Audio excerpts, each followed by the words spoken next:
Regarde-toi, avec cet enfant qui ne ressemble à rien, quelle raison aurais-je de rester avec toi? Ce sont les mots que Julien Dubois, un élégant gestionnaire de fonds d'investissement, a lancés à sa femme, Anissa Bensaïd, dans une froide chambre d'hôpital à Paris. Il les a prononcés alors qu'elle était épuisée après un accouchement difficile et que leur petite fille luttait dans une couveuse, confrontée à une maladie cardiaque congénitale. Dans ce moment d'une cruauté absolue, il a choisi de tourner le dos pour rejoindre la meilleure amie de sa femme, emportant avec lui un mépris profond pour ses origines nord-africaines, qu'il jugeait indignes de lui. Mais ce que Julien ignorait, c'est qu'un secret bouleversant se cachait derrière la femme qu'il venait d'abandonner. Elle était l'unique héritière d'un empire du luxe valant des milliards d'euros. Cette histoire ne parle pas seulement de trahison, c'est le récit d'une vengeance orchestrée comme une œuvre d'art. Cliquez sur le bouton d'abonnement pour ne pas manquer nos dernières vidéos et dites-moi en commentaire d'où vous regardez.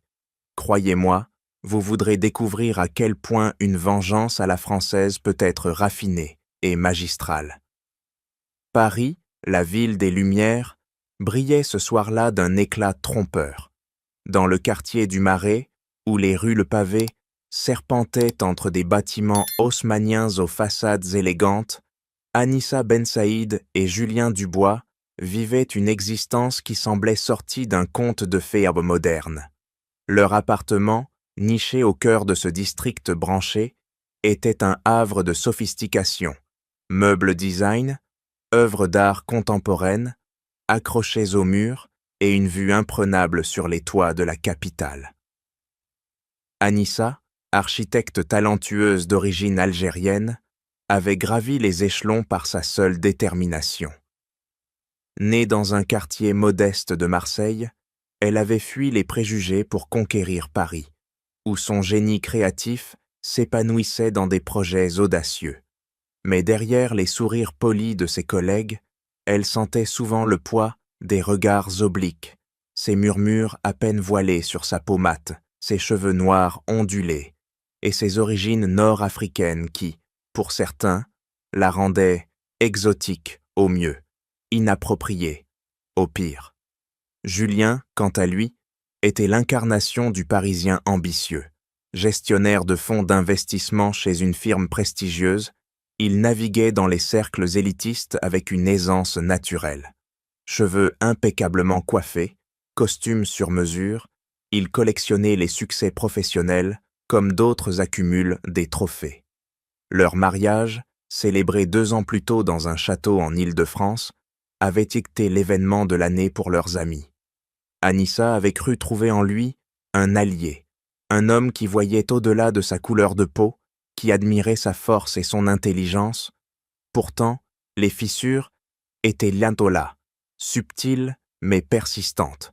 Lors de dîners mondains, Julien corrigeait parfois son accent méditerranéen, ou écartait d'un geste les remarques racistes de ses associés en riant comme si c'était anodin. « C'est Paris, ma chérie », disait-il. « Il faut s'adapter. » La grossesse d'Anissa avait tout changé.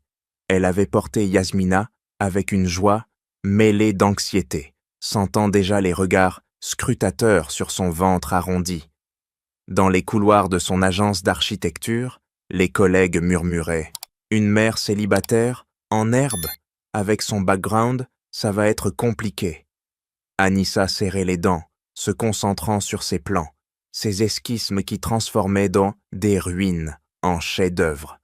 Mais la naissance arriva trop tôt, brutalement. À 7 mois, les contractions la saisirent lors d'une réunion importante et elle fut transportée d'urgence à l'hôpital Necker-Enfants malade. L'accouchement fut un calvaire, des heures de douleur, des médecins affairés, et enfin, le cri faible de Yasmina, minuscule et fragile, placée immédiatement en couveuse. Les examens révélèrent une malformation cardiaque congénitale, un défaut rare qui nécessitait des interventions coûteuses et une surveillance constante. Anissa, épuisée, le corps encore tremblant, fixait l'écran des moniteurs, priant pour que sa fille survive. Julien arriva tard, son téléphone à la main, l'air distrait. Il avait annulé un rendez-vous d'affaires à contre-cœur. « Qu'est-ce qui s'est passé ?» demanda-t-il, sans un baiser, sans une caresse. Anissa, les larmes aux yeux, lui expliqua la situation. Mais au lieu de réconfort, elle vit son visage se durcir. « Une maladie cardiaque? C'est génétique, ça ?» interrogea-t-il, comme si c'était une accusation. Elle secoua la tête, mais il poursuivit. « Avec tes origines, qui sait ce que tu as apporté dans la famille ?» Les mots la transpercèrent comme un poignard. Ce n'était pas la première fois qu'il insinuait que sa lignée algérienne était un fardeau, un risque pour leur vie parfaite. Anissa tenta de se défendre, mais la fatigue l'emporta. Les jours suivants furent un tourbillon de visites médicales et d'inquiétudes. Yasmina luttait, son petit cœur battant irrégulièrement, relié à des tubes et des machines qui bipaient, sans relâche. Anissa passait ses nuits au chevet de la couveuse, caressant le verre comme si elle pouvait transmettre sa force à travers. Julien, lui, se faisait rare. Il prétextait des réunions urgentes, des voyages d'affaires. Et puis, il y avait Chloé Martin, la meilleure amie d'Anissa, une blogueuse artistique influente dans les cercles parisiens. Chloé arrivait avec des fleurs et des sourires faux, posant pour des selfies discrets dans le couloir de l'hôpital.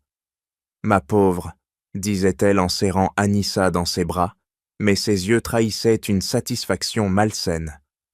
Anissa avait toujours ignoré les pics subtils de Chloé sur sa peau, trop bronzée pour l'hiver parisien, ou ses traditions familiales, pittoresques mais démodées. La vérité éclata un soir pluvieux. Anissa, vérifiant les comptes bancaires pour payer les premiers frais médicaux, découvrit que leur compte joint était vide, 50 000 euros, évaporés. Paniquée, elle appela Julien. Il répondit d'une voix froide. « Anissa, c'est fini. Je ne peux pas supporter ça. Cet enfant, elle va ruiner ma carrière, notre vie sociale. Et toi, avec ton passé, tes racines, c'est trop. » Elle supplia, la voix brisée, mais il continua. « Regarde-toi, avec cet enfant qui ne ressemble à rien. Quelle raison aurais-je de rester avec toi? Ta couleur de peau, tes gènes, c'est un fardeau dit génétique, je mérite mieux. » Chloé comprend ça, elle. Le téléphone se tut, laissant Anissa dans un silence assourdissant. Chloé, sa confidente, celle qui avait organisé leur baby shower, les pièces du puzzle s'assemblèrent, les regards complices, les absences inexpliquées, les parfums étrangers sur les chemises de Julien. Seule dans la chambre d'hôpital, Anissa s'effondra. Les infirmières la trouvèrent recroquevillée, sanglotant sans bruit, son monde en miettes. Les factures s'accumulaient, des milliers d'euros pour les soins de Yasmina, et elle n'avait plus rien. Ses collègues l'évitaient, murmurant que les immigrés comme elle attirent les problèmes. La société Tupperflow parisienne, si cruelle, la rejetait ouvertement. Mais au fond de son désespoir, une étincelle naquit. Elle pensa à sa grand-mère, Madame Élodie, recluse dans sa ferme provençale. C'était le seul refuge possible. Avec Yasmina encore fragile, Anissa prit la décision. Quitter Paris, cette ville qui l'avait tant promise et tant trahie. Elle emballerait ses affaires, fuirait les lumières factices et chercherait la paix dans les champs de lavande. Mais elle ignorait alors que ce départ marquerait le début d'une renaissance, d'une vengeance qui se tisserait comme une toile fine et implacable. Le train filait à travers la campagne française, emportant Anissa loin des lumières cruelles de Paris. Assise près de la fenêtre, elle berçait Yasmina contre sa poitrine, le cœur de la petite battant faiblement sous ses doigts, tremblant. La capitale s'éloignait, emportant avec elle les échos des insultes, les regards dédaigneux qui avaient marqué sa peau comme des cicatrices invisibles. « Tes origines nord-africaines, un fardeau génétique », avait craché Julien. Ces mots y résonnaient encore, amplifiée par les murmures des collègues, des voisins, de cette société parisienne qui la toisait pour sa couleur de peau, la reléguant au rang d'intruse malgré son talent indéniable. Anissa avait vendu ce qu'elle pouvait pour payer le billet, laissant derrière elle l'appartement vide, symbole de son mariage brisé. Provence l'attendait, avec sa grand-mère Élodie, la seule famille qui lui restait. Madame Élodie Girard vivait recluse près de Gordes, dans une ferme entourée de champs de lavande, un monde à l'opposé du chic urbain qu'Anissa avait connu. Le taxi la déposa au bout d'un chemin poussiéreux, bordé de cyprès centenaires qui se dressaient comme des sentinelles silencieuses. La ferme apparut, modeste et usée par le temps. Une bâtisse en pierre ocre, aux volets bleus écaillés, entourée d'un jardin où les herbes sauf folles disputaient de l'espace aux buissons de lavande fanée. L'air embaumait le thym et le romarin, un parfum qui raviva en Anissa des souvenirs d'enfance, ses étés passés à Marseille, avant que la vie ne l'entraîne vers le nord. Madame Élodie sortit sur le seuil, une silhouette frêle, enveloppée dans un châle usé, ses cheveux blancs noués en un chignon simple. À 86 ans passés, elle semblait faite de la terre même de Provence, ridée comme les collines sèches, mais solide comme les rochers du Luberon. « Ma petite », murmura-t-elle, en serrant Anissa dans ses bras, sans poser de questions. Ses yeux, d'un bleu perçant hérité d'une lignée française lointaine, scrutèrent Yasmina avec une tendresse infinie. « Entre, l'enfant a besoin de repos. » Les premiers jours furent un havre de simplicité forcée. La ferme était spartiate, une cuisine rustique où mijotaient des soupes aux légumes du potager, une chambre mansardée avec un lit en fer forgé et une cour où les poules picoraient d'hommes librement. Madame Élodie soignait Yasmina avec des remèdes ancestraux, infusion de lavande pour apaiser, compresse chaude pour stimuler la circulation, tout en veillant à ce que les médicaments prescrits par les médecins parisiens soient administrés scrupuleusement. Anissa, épuisée, passait ses journées à veiller sur sa fille, observant les moniteurs portables qui bipaient faiblement, rappel constant de la fragilité de la vie.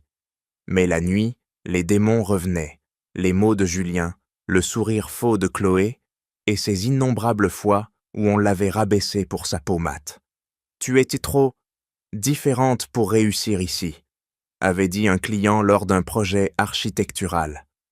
Anissa se regardait dans le miroir craquelé de la salle de bain, traçant du doigt les contours de son visage, se demandant si ses origines algériennes étaient vraiment une malédiction. Elle se reprochait tout, d'avoir cru en Julien, d'avoir ignoré les signes de racisme ambiant, d'avoir apporté dans ce monde une enfant qui souffrirait peut-être des mêmes d'un préjugé. Madame Élodie observait en silence, préparant des repas simples, ratatouille, parfumée, pain frais trempé dans l'huile d'olive du voisin, et racontant des histoires du passé. Elle évoquait son enfance pendant la guerre, quand elle avait fui les bombardements pour se réfugier en Provence, apprenant à cultiver la terre pour survivre. La vie était comme la lavande, Anissa, disait-elle d'une voix douce mais ferme. Elle pousse dans un sol pauvre, résiste au vent et fleurit malgré tout. Peu à peu, Anissa se confia, le départ de Julien, la trahison de Chloé, les factures qui s'empilaient l'un comme des accusations. Il m'a quittée parce que je ne suis pas assez française pour lui, sanglota-t-elle un soir, Yasmina endormie dans ses bras. Ma peau, mes racines, tout ça l'a repoussée, et maintenant, Yasmina paie le prix. Élodie écoutait, hochant la tête, ses mains calleuses posées sur celles d'Anissa. Elle ne consolait pas avec des mots vides. Elle agissait, emmenant Anissa dans les champs, au lever du soleil, lui apprenant à tailler les lavandes, à extraire leur essence pour des baumes apaisants. Ces gestes simples ravivaient en Anissa une force enfouie, un héritage de résilience transmis par les femmes de sa famille. Mais les doutes persistaient. Un après-midi, Alors que le soleil dardait ses rayons sur les collines violettes, Anissa craqua. Assise sous un olivier centenaire, elle hurla son désespoir. « J'ai échoué, grand-mère. Julien avait raison, je suis un fardeau. Ma couleur de peau m'a condamné avant même que je naisse. Comment puis-je protéger Yasmina dans un monde qui nous hait ?» Élodie s'approcha lentement, un vieux coffre en bois sous le bras. Elle l'ouvrit, révélant un tas de documents jaunis. Contrats, bilans financiers, photographies d'usines et de vignobles. L'échec, ma petite, c'est quand on renonce, pas quand on tombe. Elle posa un dossier épais sur les genoux d'Anissa. Lis ça, c'est ton héritage. Les pages défilèrent sous les doigts tremblants d'Anissa. Domaine Girard, un empire du luxe fondé par Élodie après la guerre. Des vignobles à Bordeaux, des parfumeries à Grasse, des maisons de couture à Paris, une fortune estimée à 1 milliard d'euros, bâtie en secret pour tester la valeur des cœurs autour d'elle. Élodie avait simulé la pauvreté pour observer qui aimait Anissa pour elle-même. J'ai commencé avec rien, fuyant la misère, transformant des ruines en or. Mais je voulais que tu prouves de ta force d'abord. Anissa leva les yeux, choquée. Un tourbillon d'émotions l'envahit. Incrédulité, colère envers cette dissimulation et un doute profond. Moi, héritière, avec ma peau, mes origines, le monde me rejettera encore plus, hurla-t-elle, les larmes coulant. Élodie la serra contre elle. C'est précisément pour ça que c'est toi. Utilise ce pouvoir pour combattre, pas pour te cacher. À cet instant, une flamme s'alluma dans le cœur d'Anissa, mélange de rage et de détermination. Elle n'était plus une victime, elle était une guerrière en devenir, prête à transformer sa douleur en arme. Cliquez sur le bouton d'abonnement pour ne pas manquer la suite de cette histoire captivante et dites-moi en commentaire ce que vous pensez de ce chapitre. Les collines de Provence s'estompaient, derrière elle, tandis qu'Anissa roulait vers Bordeaux, le cœur battant au rythme des virages sinueux. À ses côtés, Yasmina dormait paisiblement dans son siège auto, son petit visage apaisé par les soins attentifs de Madame Élodie. La grand-mère avait insisté pour rester à la ferme, promettant de guider Anissa à distance, comme une ombre bienveillante.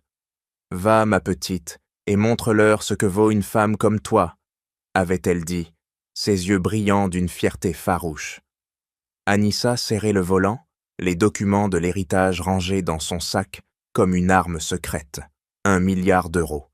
Domaine Girard, vignobles étincelants sous le soleil aquitain, parfumeries enchanteresses lui à Grasse, atelier de couture où naissaient des rêves de soie et de velours. Elle, l'architecte d'origine algérienne, bannie de Paris pour sa peau mate et ses racines, indigne, allait devenir la maîtresse de cet empire.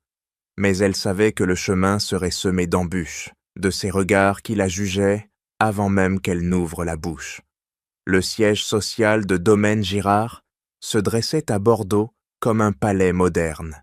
Verrières immenses reflétant les vignes environnantes.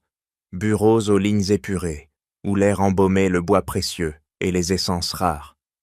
Anissa franchit les portes en tailleur impeccable, son portfolio sous le bras. Yasmina confiée à une nourrice de confiance pour la journée. Les employés la saluèrent avec une politesse forcée, mais elle sentit les murmures dans son dos. La petite fille d'Élodie, avec ce teint, elle vient d'où, au juste? Le conseil d'administration l'attendait dans la salle de réunion. Un cercle d'hommes et de femmes en costume sur mesure, visage figé dans une méfiance à peine dissimulée. À leur tête, Philippe Moreau, le vice-président, un sexagénaire au sourire carnassier qui avait géré l'Empire en l'absence d'Élodie. « Madame Ben Saïd, » lança-t-il d'une voix mielleuse, « nous sommes ravis de vous accueillir, mais votre expérience en luxe, votre background ?» Le mot « background » sonnait comme une insulte, évoquant non pas ses diplômes de l'école des beaux-arts, mais sa peau olivâtre, ses origines nord-africaines, qui, pour eux, rimaient avec incongruité, dans ce monde de blancheur aristocratique. Anissa s'assit en bout de table, déployant ses plans avec assurance. Elle exposa sa vision, restructurer Domaine Girard pour allier tradition et innovation, infuser dans les vins et parfums une touche méditerranéenne inspirée de ses racines algériennes, épices subtiles, essence de jasmin du Maghreb. Nous élargirons notre impact social, déclara-t-elle, en créant le fonds Yasmina, dédié aux enfants atteints de maladies rares, des dons pour la recherche, des partenariats avec des hôpitaux comme Necker. Les membres du conseil échangèrent dans des regards sceptiques. Moreau ricana doucement. « Charmant, mais le luxe n'est pas une œuvre de charité. Et franchement, avec votre apparence, comment convaincrez-vous nos clients élitistes? Ils attendent de la pureté française, pas des influences exotiques. » Anissa sentit la rage monter, ses mots ravivant les blessures de Paris, les rejets constants pour sa couleur de peau. Mais elle se contint, appelant Élodie en visio pour confirmation.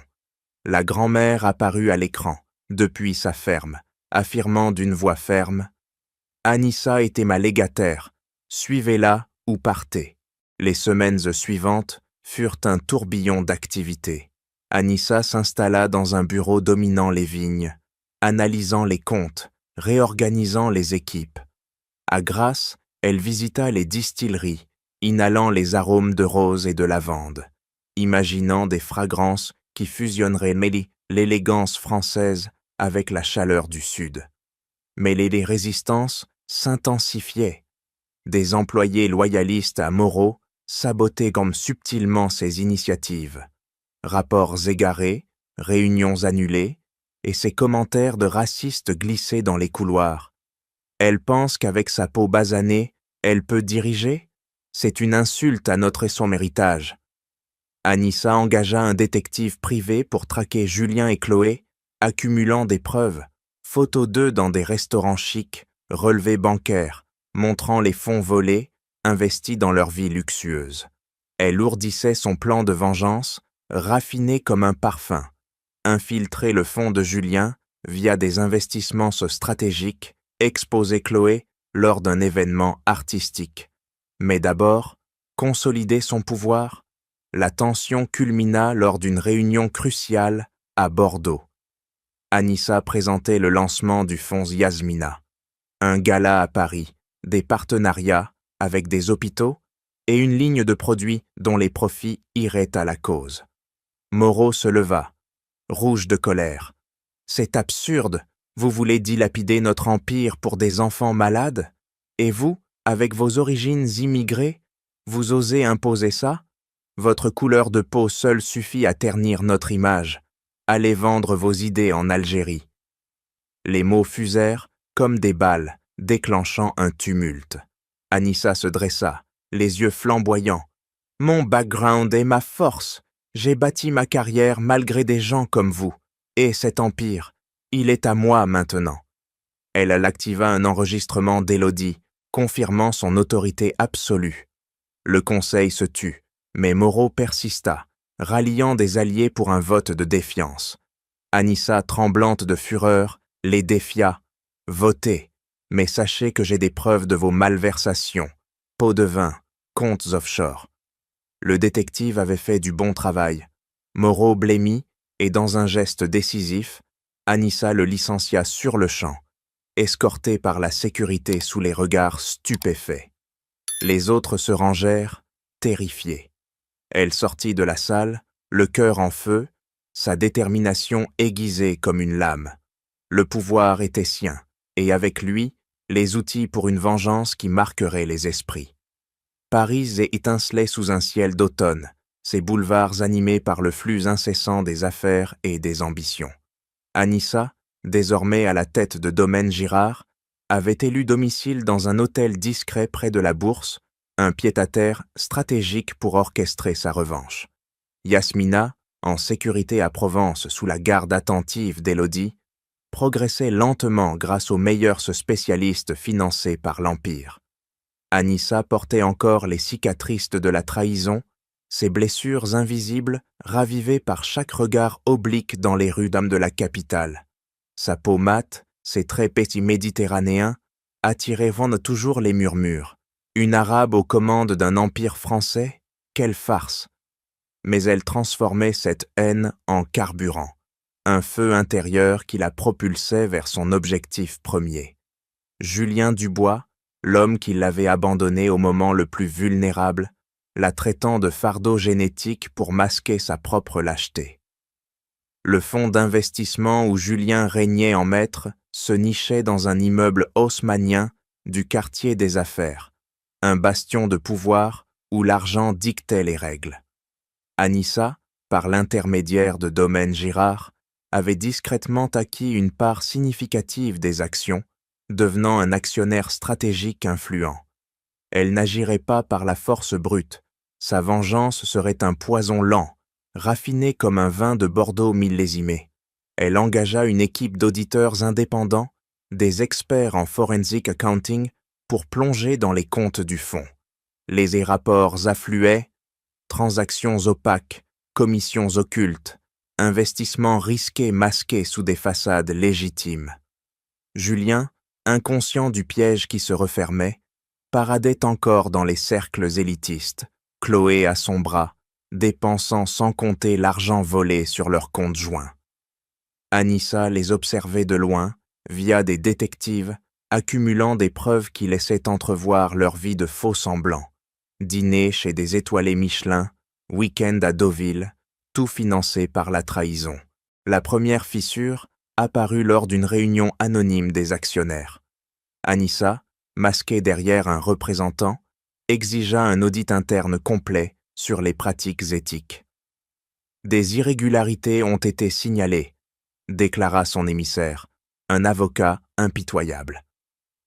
Julien, présidant la séance, pâlit légèrement, mais riposta avec son arrogance coutumière. « C'est une chasse aux sorcières. Nos méthodes sont standards dans le milieu. » Mais les actionnaires, sentant le vent tourner, votèrent fait pour l'audit. Les auditeurs creusèrent, exhumant des emails compromettants, où Julien se vantait de manipuler des clients pour des gains personnels, ignorant les risques. Parmi les découvertes, des investissements dans des sociétés fantômes, et pire, des notes internes où il dénigrait des partenaires pour leurs origines, écho sinistre de ses insultes envers Anissa. Éviter les deals avec ces types du Sud, trop imprévisibles, avait-il écrit, un racisme banalisé qui gangrenait le secteur. Julien, flairant le danger, tenta de contre-attaquer. Il contacta des alliés dans la finance, répandant des rumeurs sur l'actionnaire mystère. Probablement un fonds étranger, avec des agendas suspects. Mais Anissa anticipait. Elle révéla son identité lors d'une conférence téléphonique explosive, sa voix résonnant dans la salle du conseil. « C'est moi, Julien, Anissa Benzaïd, la femme que tu as jetée comme un déchet. » Le silence fut assourdissant. Julien bafouilla. « Anissa, c'est impossible. Toi, avec ton passé, tes racines. Comment ?» Elle rit froidement. « Mes racines, celles que tu as méprisées, appelant fardeau génétique, elles m'ont rendue plus forte que toi. » Il supplia en privé, un appel pathétique. « Laisse-moi tranquille. C'était une erreur. Pense à notre passé. » Anissa refusa, rappelant chaque insulte. « Tu m'as quitté pour ma peau, pour Yasmina. Maintenant, paix. » Le conflit s'intensifia. Julien menaça de poursuites judiciaires, engageant des avocats pour contester l'audit, accusant Anissa de vendetta personnelle. Le monde de la finance, ce nid de vipères, se divisa. Certains, racistes latents, le soutinrent, murmurant que « une femme comme elle n'a pas sa place ici ». D'autres, sentant l'opportunité, se rangèrent du côté d'Anissa, attirés par la puissance de Domaine Girard. Elle riposta en publiant anonymement des leaks partiels, semant le doute sur l'intégrité du fonds. Les clients fuirent, les médias s'emparèrent de l'affaire. Scandale dans la finance, irrégularité chez Dubois, un associé. Le point culminant survint lors de l'Assemblée générale extraordinaire. Julien, les traits tirés, défendit son poste devant un conseil hostile. Anissa apparut en personne, élégante et impitoyable, présentant les preuves irréfutables, documents falsifiés, pots de vin, et ses emails racistes qui le peignaient en monstre. « Cet homme n'a pas seulement volé de l'argent, tonna-t-elle, il a volé des vies, discriminant pour son profit. » Julien explosa. « Tu n'es qu'une revancheuse. Tes origines t'ont rendue amère, basanée et vindicative. Retourne d'où tu viens. » Les mots, hurlés devant tous, scellèrent son sort. Le conseil vota. Sa destitution immédiate, avec poursuite pénale en vue. Julien quitta la salle en ruine, son empire effondré, sa réputation en lambeaux. Anissa, le cœur battant, savoura la victoire, mais la rage persistait. Ce n'était pas assez. Elle laissitendrait le fonds Yasmina pour combattre le racisme dans la finance, transformant sa douleur en bouclier pour d'autres.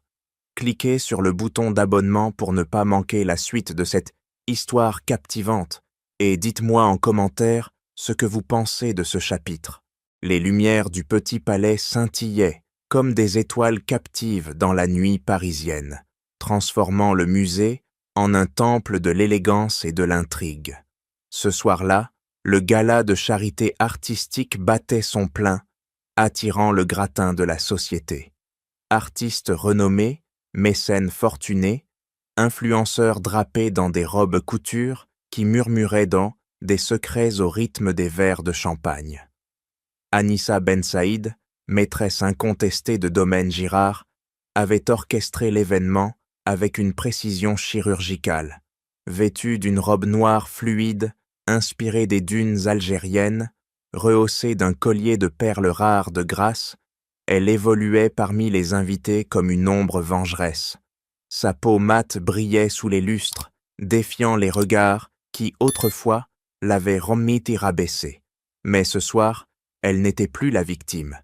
Elle était la directrice d'orchestre d'une symphonie de chute. Le fonds Yasmina, fraîchement lancé, servait de façade bienveillante, des fonds pour les enfants malades, des partenariats avec des galeries pour promouvoir l'art thérapeutique. Pourtant, au cœur de cette soirée, se cachait une œuvre explosive, Étude sur la trahison, une installation conçue pour démasquer Chloé Martin, la fausse amie qui avait piétiné son cœur. Chloé arriva en retard, comme à son habitude, dans une tenue extravagante, une robe rouge sang qui hurlait pour attirer l'attention. Blogueuse artistique influente, elle avait maintenu son image de socialite malgré les rumeurs sur sa liaison avec Julien. Ses posts Instagram débordaient de selfies philanthropiques, masquant sa cruauté sous un vernis de compassion. Anissa l'avait invitée personnellement, une carte dorée glissée dans sa boîte aux lettres. « Chère Chloé, votre expertise artistique serait un atout pour notre gala. Joignez-vous à nous. » Chloé avait mordu à l'hameçon, voyant là une reconnaissance, une porte ouverte vers les cercles qu'elle convoitait. Elle ignorait que les détectives d'Anissa avaient compilé un dossier accablant, photos volées de ses ébats avec Julien pendant la grossesse d'Anissa, messages moqueurs sur la basanée et son bâtard malade, et ses selfies pris à l'hôpital avec Yasmina en arrière-plan comme un trophée macabre. Dès son arrivée, Chloé déploya son arsenal de manipulation. Elle papillonna d'un groupe à l'autre, semant des graines empoisonnées. Anissa? Oh, elle est charmante, mais avec ses origines. On se demande si elle comprend vraiment l'art français. Trop ethnique, non? Les murmures se propagèrent, écho familier pour Anissa qui observait depuis un balcon surplombant la salle. Ses piques racistes, ses jugements sur sa couleur de peau, ravivaient les plaies de son passé. Les dîners où Chloé corrigeait son accent. Les soirées où elle la reléguait au rôle de l'amie exotique. Anissa serrait son verre, la rage bouillonnant. Elle avait anticipé cela. Ses alliés dans la presse et les galeries étaient briefés, prêts à contrer. mais elle laissa Chloé s'enfoncer, comme un chasseur observant sa proie s'empêtrer dans les ronces. La soirée progressa, avec discours et enchères. Anissa monta sur scène, sa voix résonnant avec une assurance forgée dans l'adversité.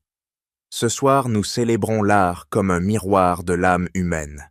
Et pour illustrer cela, je vous présente une œuvre exclusive, Étude sur la trahison, financée par Domaine Girard. Les invités applaudirent, curieux. Chloé, au premier rang, sourit avec suffisance, ignorant le piège. L'installation fut dévoilée dans une salle adjacente, un labyrinthe de miroirs et d'écrans projetant des images en boucle. Au centre, des photographies agrandies, Chloé et Julien enlacés dans des hôtels, des captures d'écran de messages venimeux. Anissa est finie, avec sa peau foncée et son gosse défectueux, et ses selfies hospitaliers juxtaposés à des images d'Anissa en larmes au chevet de Yasmina. Le titre gravé en lettres d'or, « La trahison n'est pas qu'un acte, c'est une œuvre d'art pour ceux qui la pratiquent ». Un murmure d'horreur parcourut la foule. Chloé blêmit, son verre tombant au sol dans un éclat de cristal.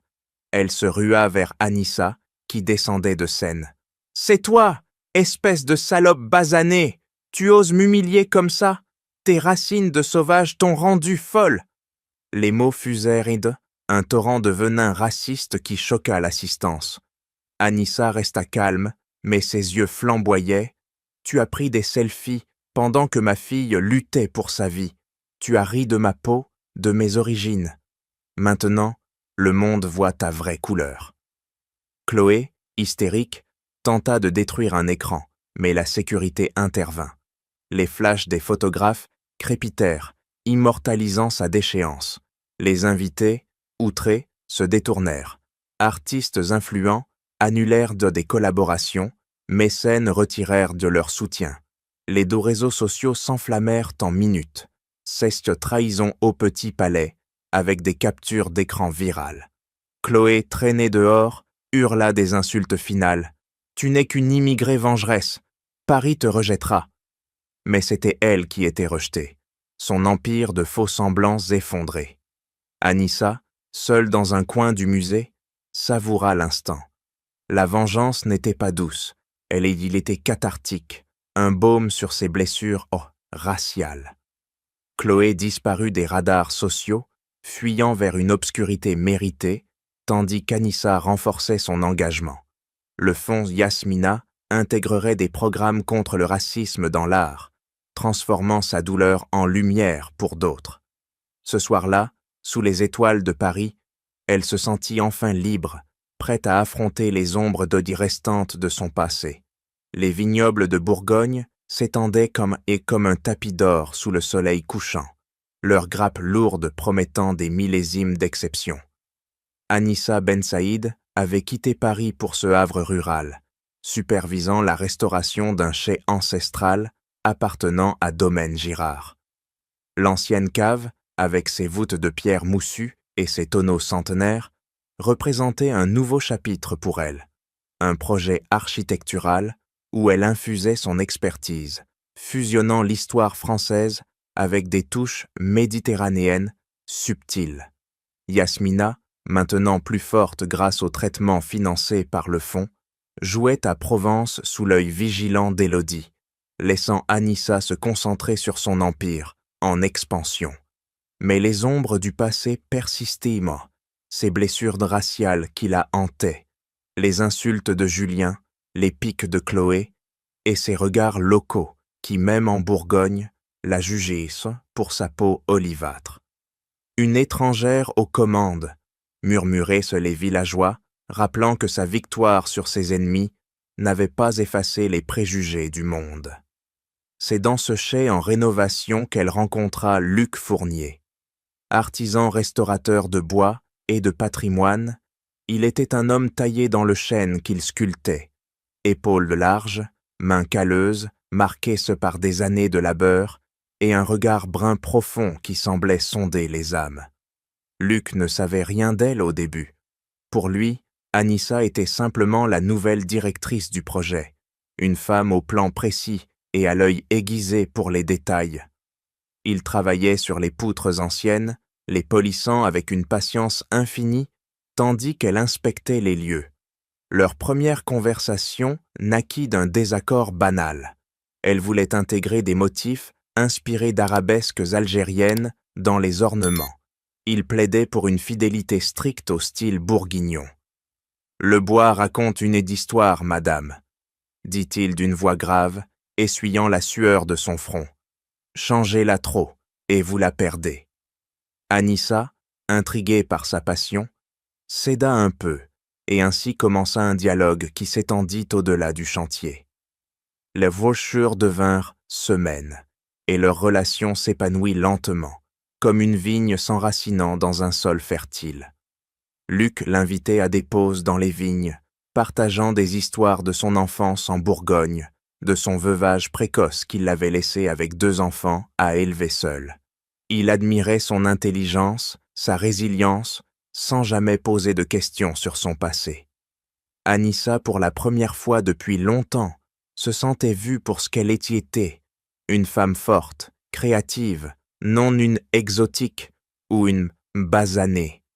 Ils marchaient ensemble au crépuscule, discutant d'architecture et d'artisanat, leur teen rire résonnant dans l'air chargé de l'odeur des raisins mûrs. Mais en elle bouillonnait un conflit intérieur, la peur de la trahison amplifiée par les expériences passées. Chaque compliment de Luc éveillait un doute. Était-ce sincère ou cachait-il un intérêt pour son pouvoir, comme Julien? Et quand des ouvriers locaux lançaient des remarques racistes, « Attention, patron, avec cette maghrébine, ça va attirer les ennuis. » Luc les réprimandait fermement, mais Anissa se repliait, se demandant s'il la défendait par pitié. Le doute s'intensifia lorsque le passé refit surface. Un article de presse, relayé dans les journaux locaux, déterra l'affaire de la vengeance contre Julien et Chloé, l'héritière algérienne qui a ruiné ses ennemis. Luc le lut par hasard, confrontant Anissa lors d'une soirée pluvieuse dans le chai. « Pourquoi ne m'as-tu rien dit ?» demanda-t-il, les yeux emplis de confusion. Anissa, paniquée, vit des signes de duplicité partout, son intérêt soudain pour Domaine Girard, ses questions innocentes sur ses projets. « Tu sais maintenant qui je suis, une femme riche, mais marquée par mes origines. Est-ce que c'est ça qui t'attire? L'argent, le pouvoir, comme les autres qui me méprisent pour ma peau, mais convoitent ce que j'ai ?» Les mots jaillirent, chargés de années de souffrance. Luc secoua la tête, mais elle persista, revivant les trahisons. Julien la quittant pour sa laide différence, Chloé la moquant pour son teint. Je ne peux pas faire confiance, pas après tout ça. Le climax éclata lors d'une dispute orageuse sous les voûtes du chai. Anissa, les larmes aux yeux, l'accusa. « Tu me regardes comme si j'étais une opportunité. Admettons-le, ma couleur de peau te dérange, comme pour eux tous. Tu profites de ma vulnérabilité. » Luc, blessé, riposta avec une intensité rare. « Tu te trompes, je te vois, Anissa, pas ton héritage ou ta peau. Je vois la femme qui redonne vie à ses murs, qui lutte pour sa fille. » Pour prouver sa sincérité, il abandonna un contrat lucratif ailleurs, choisissant de rester sur le projet malgré les rumeurs. Il partagea ses propres cicatrices, le racisme qu'il avait combattu pour défendre des amis immigrés, son refus de préjugés. Anissa, touchée, s'effondra dans ses bras, le conflit intérieur atteignant son paroxysme. Dans cet instant de vulnérabilité, elle entrevit une lueur d'espoir, un amour basé sur le respect, non sur la possession. Luc l'aida à guérir, pas par des mots, mais par des actes, aidant au fond Yasmina, défendant publiquement contre les villageois racistes. Leur lien se renforça, mature et profond, effaçant lentement les peurs d'Anissa. Elle se sentait renaître, prête à embrasser cette nouvelle connexion, forgée dans le feu de ses doutes.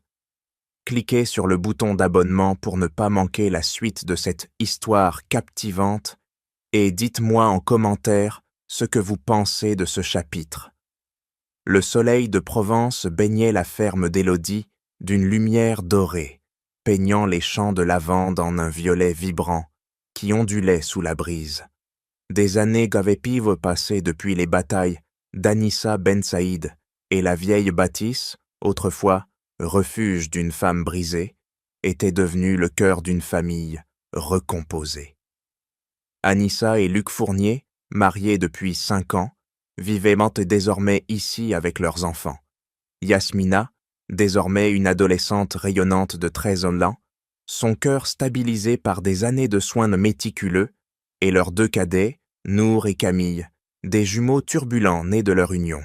Le fonds Yasmina, devenu une force mondiale, opérait dans 35 pays, soutenant des milliers de familles confrontées à des maladies infantiles. Anissa, jadis écrasée par le racisme et la trahison, dirigeait maintenant Domaine Girard avec une vision qui fusionnait l'élégance française et la chaleur méditerranéenne, défiant les préjugés qui avaient tenté de la définir. Pourtant, même dans ce havre de paix, les ombres du passé menaçaient de ressurgir, prêtes à tester sa résilience une dernière fois. La ferme était un sanctuaire vivant. Des rosiers grimpaient sur les murs de pierre, des poules caquetaient dans la cour, et les enfants riaient en courant à travers les champs. Anissa, en tablier taché de terre, taillait les lavandes aux côtés de Luc, dont les mains habiles sculptaient des jouets en bois pour les jumeaux. Yasmina, assise sous un olivier, lisait un livre sur l'architecture, ses cheveux noirs flottant au vent, héritage de sa mère. Cette harmonie, bâtie sur des années de guérison, était le fruit d'un amour patient entre Anissa et Luc, un homme qui l'avait aimé pour son âme, non pour son empire. Mais le calme fut brisé par une lettre anonyme glissée sous la porte une nuit d'automne. « Vous pensiez m'avoir détruit ? Je reviens pour reprendre ce qui est à moi. » Pas de signature, mais l'écriture penchée, arrogante, trahissait Julien Dubois. Les détectives d'Anissa confirmèrent. Il vivait dans une ville reculée, aigrie, ruinée, mais complotant avec des alliés véreux pour attaquer Domaine Girard, cherchant à exploiter des failles juridiques dans l'héritage. La menace réveilla les blessures anciennes. Anissa, contemplant les champs au crépuscule, sentit les échos du racisme de Julien. « Tes origines, un fardeau génétique. » Ces mots, jadis un poignard, menaçaient de rouvrir des plaies qu'elle croyait guéries. Elle consulta ses avocats, dirigés par un fidèle d'Élodie, Maître Laurent, qui découvrit le plan de Julien. Une action en justice prétendant qu'Anissa avait manipulé l'héritage par des moyens frauduleux, s'appuyant sur des documents falsifiés et des témoignages de collègues racistes de l'ancien conseil de Domaine Girard. Il la décrivait comme une opportuniste nord-africaine, ayant volé un empire qui appartenait à la France pure. Anissa, furieuse, convoqua une réunion d'urgence à Bordeaux. « Ils utilisent de ma peau, mes racines, pour me discréditer encore », ragea-t-elle face à son équipe. Luc, à ses côtés, serra sa main. « Ils n'ont rien d'autre que des mensonges. Montre-leur qui tu es. » Le conflit s'intensifia lorsque Julien, épaulé par un avocat vénal, lança une campagne médiatique. Des articles diffamatoires surgirent. L'héritière algérienne, une fraude au cœur du luxe français? Les réseaux sociaux s'enflammèrent, certains applaudissant Julien comme un défenseur de l'héritage national, ravivant les préjugés racistes qu'Anissa combattait depuis. Toujours. Elle refusa de plier, mobilisant le fonds Yasmina pour contrer, des conférences de presse où des familles, sauvées par le fonds, témoignaient, des exposés prouvant la légitimité de l'héritage. Mais la tension culmina lors d'une audience au tribunal de Bordeaux. Julien, vieilli, le visage marqué par l'amertume, se présenta, flanqué d'ex-membres du conseil, évincés par Anissa. Ils l'accusèrent de détournement culturel. prétendant que ses origines rendaient compte de son leadership illégitime. Une femme comme elle ne peut pas représenter la France, lança un témoin, provoquant un murmure dans la salle. Anissa, droite dans son tailleur sombre, répondit avec une éloquence incandescente. « Mes origines sont ma force. Elles m'ont appris à bâtir là où d'autres détruisent. Cet empire est à moi, légué par une femme qui a surmonté la guerre et le mépris. Vous ne me volerez pas mon héritage, ni celui de mes enfants. » Elle présenta des documents irréfutables, les testaments d'Élodie, des audits indépendants et des enregistrements des réunions où les accusateurs avaient eux-mêmes admis leurs préjugés racistes. Le juge, impressionné, rejeta la plainte, condamnant Julien à des amendes pour diffamation et fraude. La salle éclata en applaudissements, mais Anissa ne ressentit pas de triomphe, seulement une paix profonde. Julien quitta le tribunal, brisé, sa dernière tentative, réduite à néant. Le soir même, Anissa retrouva sa famille, à la ferme. Sous un ciel étoilé, ils jardinaient ensemble, plantant de nouvelles lavandes. Yasmina, riant, aspergea ses frères et sœurs d'eau, leurs cris résonnant dans la nuit.